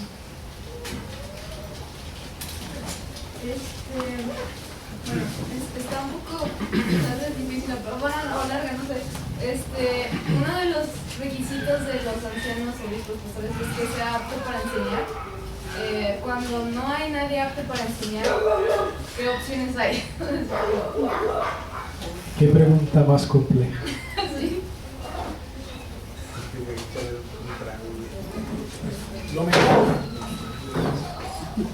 Lo mejor es buscar ayuda, pedir ayuda de otra iglesia. Es lo mejor. Cuando una iglesia se ha quedado sin varones que enseñen, eso se puede dar. Lo mejor es pedir ayuda. O sea, comunicarse, llamar, contactarse con una iglesia que puedan ayudar y puedan enviar a un hombre que sea apto para enseñar, que lo envíen tal vez como una especie de misionero o ayudante, y que ese hombre pueda ir a enseñar en esa iglesia hasta que en esa iglesia se levante alguien o llegue alguien que sea apto para enseñar y reciba la formación, o en determinado caso con el tiempo ese mismo misionero que fue enviado pueda llegar a ser incluso él mismo pastor de esa iglesia. Pero lo más importante es pedir ayuda. Pedir ayuda. El pedir ayuda es clave, porque cuando una iglesia se ve estancada y ve que no hay avance, no hay crecimiento, y necesitan estructura, necesitan orden, necesitan ayuda, pidan ayuda. Eso es, de otra iglesia. ¿Qué más? Isaías. Cuando está el pastor y llega otro pastor, ¿qué jerarquía tiene el primero? ¿Tiene jerarquía con el segundo o son iguales? Ese pastor que llega de a dónde? Si ya hay un pastor y llega otro como ayudante. Pero ese llega de a dónde, mi pregunta. O sea, ¿sale de la misma iglesia? Sí. Ah, ok. Que te entendiera que llegara de otra iglesia. No, de la misma iglesia. Ah, no. Si hay un pastor y se identifica a otro pastor dentro de la misma iglesia y se ordena, pues ellos se reparten las labores de la iglesia, van a tener la misma autoridad, ambos van a tener la misma autoridad en la iglesia. Y ya hay temas más particulares que entran a ser negociables entre ellos. Por ejemplo, uno de los dos puede que enseñe mejor que el otro, entonces se van a poner de acuerdo en quién predica o en quién da el estudio, porque uno de los dos como que es mejor predicando que enseñando, pero eso es negociable entre los pastores. Ellos pueden negociar eso. Pero en cuanto a la autoridad sobre la iglesia, en cuestiones de doctrina y enseñanza y en orden, ambos tienen la misma autoridad. No es que el uno tenga más autoridad. Ahora, hay algo que sí hay que respetar, y es que cuando el segundo pastor entra, ya hay un pastor ahí que tiene más experiencia por el tiempo. Ese pastor que entra, pues va a entrar reconociendo la experiencia de ese pastor que ya está. O sea que si, por ejemplo, tú eres el pastor que ingresa nuevo, el segundo, el coequipero, pues no vas a entrar a imponer y a cambiar y a hacer cosas de entrada porque eres pastor. No, tú vas a darle lugar al pastor que ya está de tiempo y vas a esperar que él tome directriz de las sugerencias y poco a poco ese segundo pastor va ocupando un lugar de autoridad, poco a poco. ¿Por qué? Porque es sano reconocer el trabajo que el pastor antiguo ha venido haciendo. Eso es sano. Y por lo general, cuando las iglesias no son muy grandes, el segundo pastor entra a ser bivocacional, por lo general, porque la iglesia no tiene cómo pagarle un sueldo completo a ese segundo pastor. Entonces él entra con unas condiciones específicas que se le van a aclarar antes de que sea ordenado, y él debe aceptar eso con anticipación y empezar su obra. La hermana había levantado la mano y luego voy atrás. Yo, con lo que ustedes nos han estado diciendo de la palabra del Señor, creo que es muy importante al pensar que los que tienen más ancianos, y insistir que es un trabajo en equipo, en unidad, no establecer una jerarquía dentro de la iglesia, porque yo he visto algunas iglesias que dicen el pastor principal, el pastor que subo, o como que ese es el pastor mero mero y los demás son los subordinados a este pastor. Sí, no, la figura de, por ejemplo, de copastor no es bíblica, que es la figura del pastor principal y los pastores que están por debajo, como que no tienen el mismo reconocimiento. No, o sea, cuando hablamos de pluralidad de pastores, todos esos pastores de la pluralidad tienen el mismo reconocimiento por la membresía y el mismo respeto. Eso es lo ideal y tiene que ser así. Lo que me refería en la anterior respuesta era ya en el pastor a pastor, en lo que es de pastor a pastor. Yo sí aconsejo que el pastor que ingresa nuevo reconozca la labor del pastor que ha estado ya de antes ahí, pero ya es una cuestión más de pastor a pastor. Pero de ellos hacia la membresía, pues deben ser igualmente reconocidos todos, porque de eso se trata. Si no, no tendría lugar o consistencia el hecho de que haya sido ordenado y reconocido por la membresía. ¿Quién era?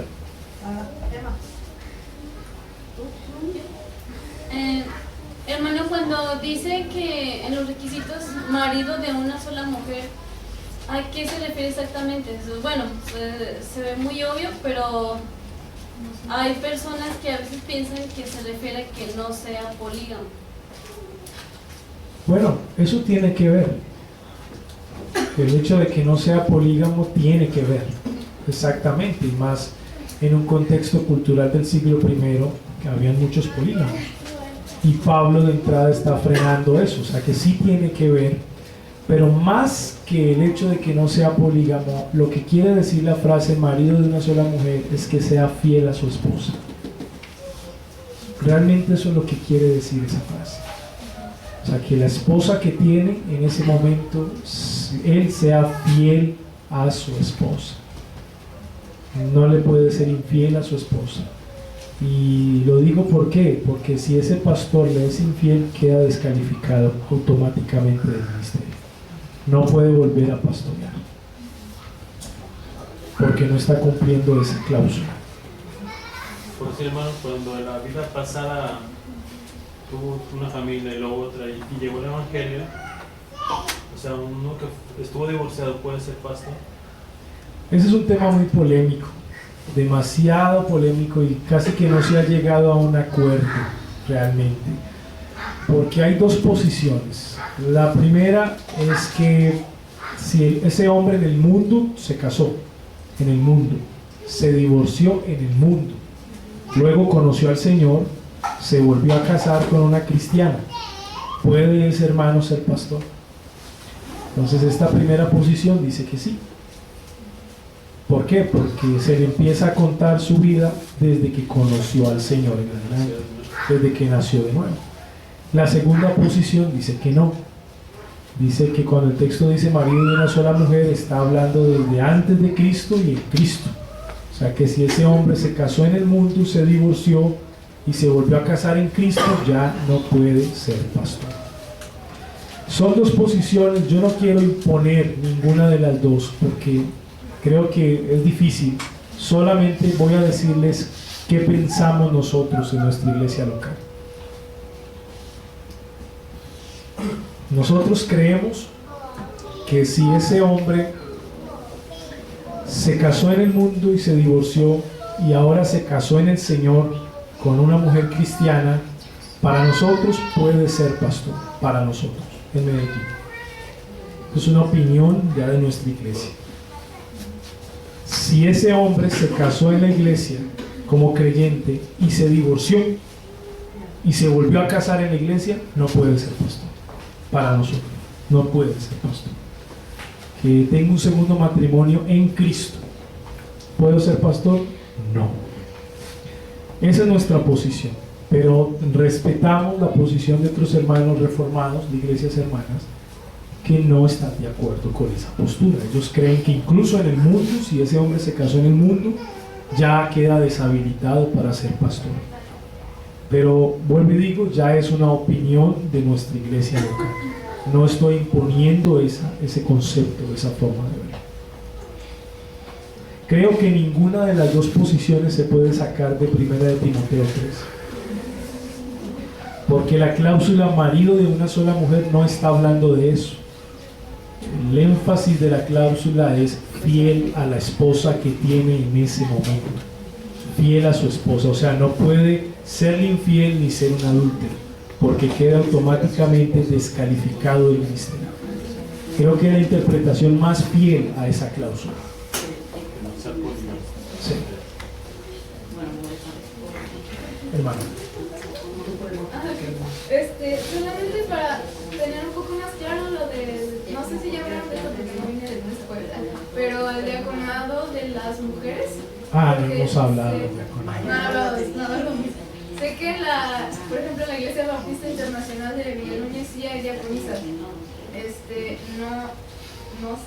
todavía no sé cuál es mi postura, pero yo sí creo firmemente que la mujer tiene que prepararse teológicamente, estudiar la palabra de Dios y enseñar a otras mujeres y a sus hijos, definitivamente, pues, pero no sé si es como que tenga una posición de oficio público en la iglesia. Mira, vamos a volver a entrar en un tema polémico y yo quiero cerrar el tema nuevamente como nosotros lo entendemos en nuestra iglesia local para que no suene impositivo. Primero voy a dar mi opinión en cuanto a la interpretación que hago de 1 de Timoteo 3. Creo que el oficio de diácono es un oficio reconocido por la iglesia, porque hay unas características, hay un perfil. Si es un tema reconocido y es un servicio reconocido, acarrea oficialización e imposición de manos. Como yo no veo que eso sea una práctica para las mujeres, de plano no creo que hayan diaconisas oficiales. No lo creo. Creo que hay servidoras de la iglesia, pero no una diaconisa públicamente reconocida con imposición de manos. Yo no lo creo. Y en nuestra iglesia local así lo vemos por 1 de Timoteo 3. Esa es nuestra interpretación. Pero tengo que reconocer que hay hermanos dentro de esta esfera reformada que sí creen que hay diaconisas oficiales, o sea, que se les imponen manos públicamente y se les encarga de ese oficio como algo público oficial. Bueno, si ellos lo creen y lo practican, pues bueno, respetamos esa posición, pero nosotros no lo vemos muy claro en la Biblia. Por ejemplo, se le llama diaconisa Febe, creo, pero el término que está en griego ahí simplemente significa servidora, no es más. Y ese término en el contexto no está queriendo decir que esa diaconisa tenga un cargo reconocido por la iglesia, no. Simplemente era una hermana que servía mucho a la iglesia y su servicio era tan valioso que era reconocida como una gran servidora de la iglesia, pero no indica que sea reconocido públicamente como un oficio. Es nuestra posición, pero no quiero tampoco imponer la postura o esto. Sí, de hecho en ese pasaje que cita Pablo les tiene que decir que la reciban. Si ella tuviera una oficialización no necesitaba Pablo decirlo, ella tenía la autoridad para llegar y pedir y se le diera. Muy bien, Creo que es muchas la misma gracias. palabra cuando dice que sirvan las mesas, ¿no? Como los que están sirviendo las mesas y que nosotros no podemos hacer eso porque tenemos que encargarnos de estudiar y predicar la palabra. Es la misma palabra como... Sí, es la misma palabra, la diferencia es que esa palabra tiene un desarrollo en la historia de la iglesia y que va a ser Pablo al final quien le va a dar una connotación oficial a esa palabra. Antes no era muy oficial, pero Pablo lo va a oficializar poniendo un perfil, unos requisitos. ¿Cierto? Sí, tengo una pregunta en cuanto a la gramática de un versículo. Lo que pasa es que hay iglesias como las carismáticas, Ajá. que por ejemplo toman o sacan versículos de contexto.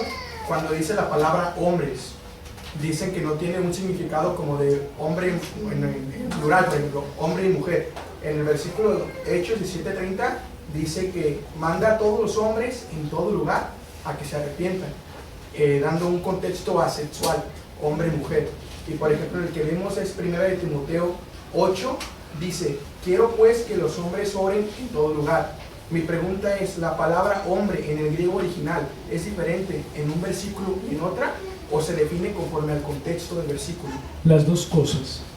Puede cambiar en el griego y se puede definir según el contexto. Yo creo que en este pasaje de 1 de Timoteo lo más responsable es definirlo según el contexto. Porque la estructura literaria que presenta Pablo es de contraste. Él dice, quiero pues que los hombres, 8, 9, así mismo las mujeres. Él mismo está separándolos. No lo separo yo, él mismo lo hace en su estructura literaria. O sea que la mera lectura, digamos, pura del texto y el acercamiento en la interpretación por contraste de la estructura literaria, Pablo mismo los está separando como masculino y femenino. En cuanto al contexto del versículo es claro, pero mi pregunta sí es si se utiliza en el griego original una palabra diferente. Bueno, tendría que ver el griego original. Pero sí hay palabras diferentes. Sí hay palabras diferentes, Bueno, las dos gracias. cosas, sí señor.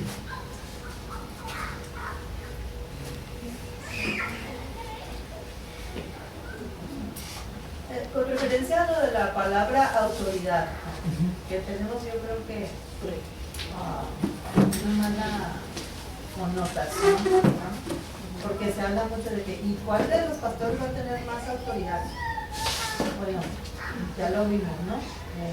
Todos los que están en el presbiterio o los ancianos, pastores, maestros, o si uno predica mejor y uno enseña mejor, tienen la misma autoridad sobre la iglesia, o sea, no hay jerarquía. Ajá. Lo que pasa es que yo creo que la iglesia, la congregación más bien, o la membresía, es la que de repente le da o le quisiera dar cierta autoridad a cierta persona Más que a otro. más que a otra, y muchas veces por la afinidad con la persona. Ajá. Pero que no olvidemos que la autoridad última es la palabra de Dios a Sí. través de sus hombres, no ellos como tal. Ahora, mira que ahí es un tema que, digamos, lo que se espera es que todos sean vistos con la misma autoridad. Pero en la práctica se requiere educación para eso. Exacto. Porque si a la iglesia no se le educa para eso, la iglesia va a tener favoritos. Pero creo que también somos responsables, la iglesia, de estudiar la palabra. Claro, ¿no? es lo que me refería con la educación. O sea, la iglesia debe ser educada para no tener favoritos. Pero es un proceso que va a llevar tiempo, hermano. Porque en la iglesia de Sujel Michelet, creo que son 10 pastores. Creo. Pero son 10, pero el Sujel es Sujel. De hecho, también la iglesia puede caer en el error de tratar de imponer pastores. Cuando la iglesia piensa en su criterio propio, que es necesario que la iglesia tenga otro pastor, puede indirectamente tratar de meter presión al pastor, y eso no es bíblico. Tratar de meter presión al pastor para que tenga o se designe otro pastor. No, realmente son cosas que se van dando naturalmente, porque el Señor mismo va sacando a la luz a ese hombre que el Señor está formando para que sea coequipero con el que ya está, y es algo que se va dando naturalmente y no se va a forzar. Eso no se va a forzar. Creo que lo vamos a hablar después cuando hablemos de la membresía de la iglesia local. Vamos a orar. Padre nuestro, en esta noche te damos gracias por este tiempo que nos has dado, por la oportunidad que nos das de estar aquí reunidos. Señor, te ruego que tu palabra siga corriendo a través de nuestros corazones y sea glorificada cada vez más en medio de tu pueblo. En el nombre de Jesús. Amén y amén.